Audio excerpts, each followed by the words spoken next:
तुलसी Tapovan YouTube channel में आप सभी भक्तों का बहुत बहुत स्वागत मान सम्मान है। माताओं के लिए आज का यह पवित्र त्यौहार बहुत ही ज़्यादा बड़ा है। इसमें सुहागिन माताएं व्रत करती हैं, निर्जला व्रत करती हैं और शाम को चंद्रोदय के समय में चांद को अर्घ्य देने के बाद ही वो अपना व्रत खोलती हैं।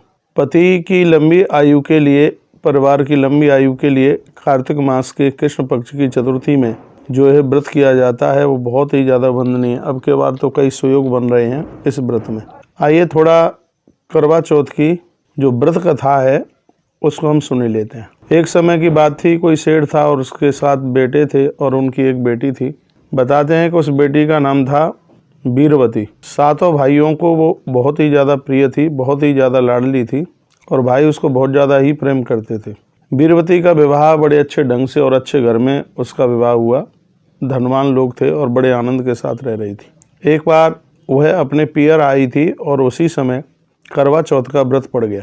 बेचारी ने पहली बार तो व्रत किया था, उसकी पहली करवा चतुर्थी थी विवाह के बाद।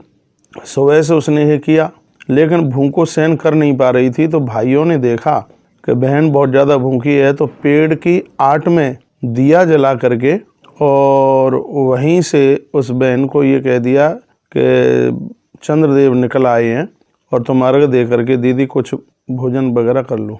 तो बहन तो भूख से ज़्यादा व्याकुल थी। भाइयों ने नगर से बाहर पीपल के पेड़ पर एक दिया जलाकर और चलनी की ओट में रख दिया।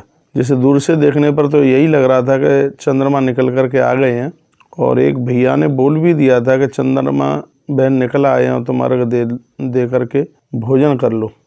वीरवती ने ऐसा किया तो भगवान इतने प्रसन्न हो गए, जैसा कि बताते हैं कि पहला ही टुकड़ा जब उसने अपने मुंह में रखा उसी समय उसके पति की मृत्यु हो गई।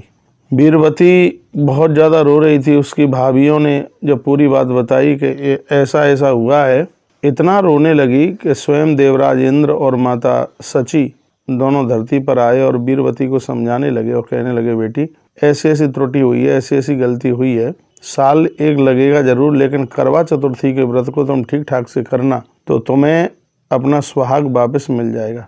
बेचारी 1 साल तक उसने प्रतीक्षा की है और अगली बार जैसे ही वो करवा चौथ चल करके आई, उसे निराहार और उसने बिल्कुल जल छोड़ करके निर्जला रह करके उस व्रत को पूरा किया।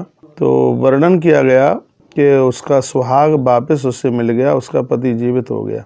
जो भी कोई छल कपट को त्याग करके, राग द्वेष को छोड़कर, अन्याय अपराधों को छोड़ करके यदि जो मातृशक्ति इस व्रत को करेगी तो निश्चित रूप से उनको सुख मिलेगा, परिवार की उम्र बढ़ेगी, आयु बढ़ेगी। इसलिए हमारी इस सनातनीय परंपरा में करवा चौथ के व्रत की बहुत बड़ी महिमा है।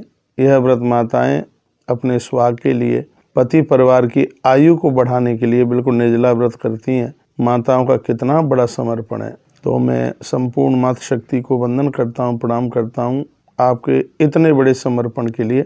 ये करवा चौथ आपके लिए बहुत ही ज़्यादा शुभ रहे, बहुत ही ज़्यादा आनंद दे। हम ऐसी मंगल शुभकामनाएं आपको संप्रेषित करते हैं।